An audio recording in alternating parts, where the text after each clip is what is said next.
Oke, selamat pagi untuk kita semua. Perkenalkan nama saya Melkur Sawa, mahasiswa dari Universitas Flores, program studi ilmu hukum, Fakultas Hukum dan Sosial Humaniora.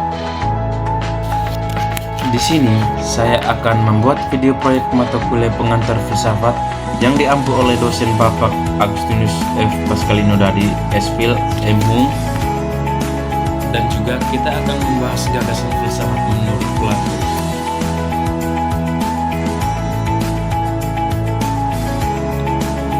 Yang pertama, pendahuluan. Filsafat Yunani kuno merupakan salah satu tonggak penting perkembangan intelektual manusia. Tiga filsuf besar Socrates, Plato, dan Aristoteles sering disebut sebagai Golden Trio yang membentuk fondasi filsafat barat.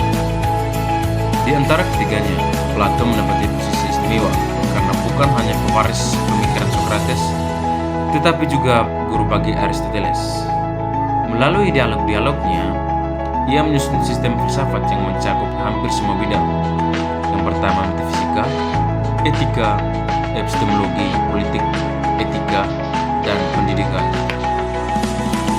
Yang berikut, profil singkat, menjadi tokoh sentral dalam dialog awal, pengaruh terbesar, etika, dialektika, serta keyakinan bahwa moralitas dapat dipahami melalui rasio.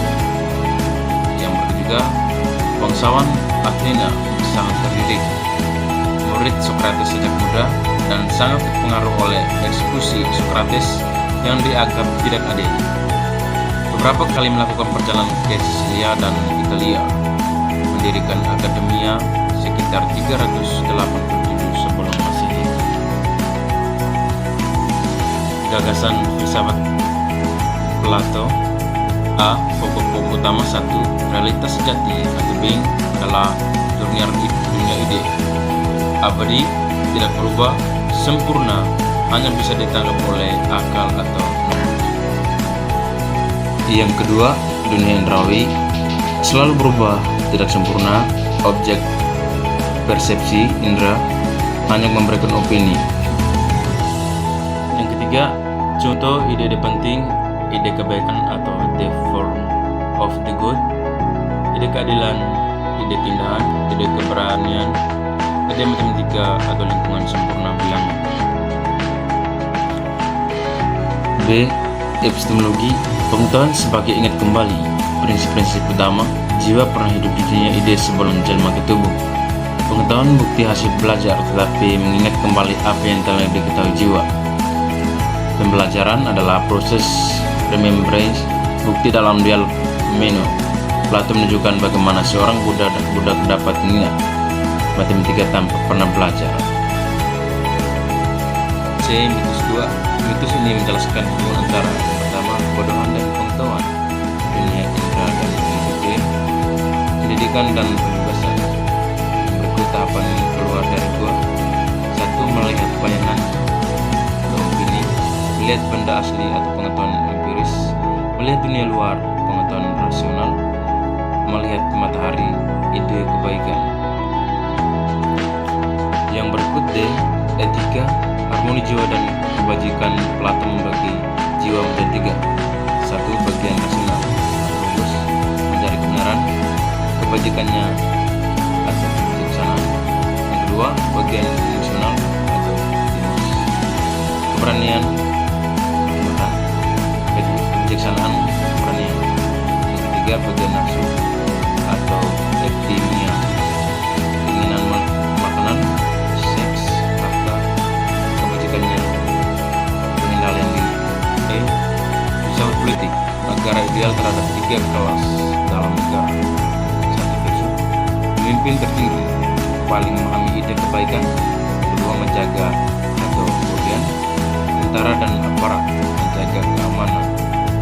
Yang ketiga, produsen, petani, dagang, kerja, menyediakan kebutuhan materi. Yang berikut prinsip negara ideal, tidak berdasarkan demokrasi tapi meritokrasi. Pemimpin dipilih berdasarkan kompetensi moral dan intelektual, bukan suara terbanyak. Kritik terhadap bentuk-bentuk negara. Plato mengkritik, yang pertama, demokrasi, oligarki, demokrasi, tirani sebagai bentuk kemunduran dari negara ideal. Yang berikut yang ketiga, S3, keindahan indrawi adalah refleksi dari keindahan ideal. Cinta atau eros dalam simposium perjalanan dari cinta fisik ke cinta intelektual hingga akhirnya ke cinta akal kebaikan. F. Pendidikan menurut Plato, pendidikan adalah proses pembaikan jiwa agar menghadap cahaya kebenaran. Pendidikan mencakup 1. Pendidikan moral, membentuk karakter bukan sekadar pengetahuan. 2. Pendidikan matematika, alat untuk melatih akal dari memisahkan rasio dari dunia indrawi. Yang ketiga, dialektika, tahap tertinggi pendidikan berupa latihan berpikir kritis dan abstrak. C. Pendidikan karakter dan literasi rasional, sistem pendidikan modern menekankan critical thinking, karakter building, multidisciplinary learning, semua konsep yang mirip dengan metode Plato. B. Harmoni jiwa dan psikologi modern, konsep keseimbangan rasio, emosi dan nafsu, sejalan dengan teori psikodinamis dan psikologi positif. Relevan dalam manajemen stres, pengendalian diri dan kesegaran mental. Punya ide dan ilmu pengetahuan, konsep tidak terlihat dalam matematika, fisik, dan bahkan desain atau apps. Kesimpulan, pemikiran Plato yang berakar pada ajaran Socrates dan menjadi dasar bagi Aristoteles merupakan salah satu bangunan filsafat paling berpengaruh sepanjang sejarah. Plato berhasil mengembangkan teori metafisika yang mendalam tentang realitas, menjelaskan sumber pengetahuan dan proses belajar, mengurai etika berbasis keseimbangan jiwa, merancang konsep negara ideal yang menekankan kearifan, membentuk kerangka pendidikan yang manusia menuju kebenaran di era modern. Gagasan Plato tetap relevan dan pendidikan, kepemimpinan, psikologi, bahkan teknologi informasi, pemikirannya terus menjadi fondasi bagi diskusi intelektual tentang kebenaran, moralitas, dan kehidupan manusia. Oke, jadi baik, saya ucapkan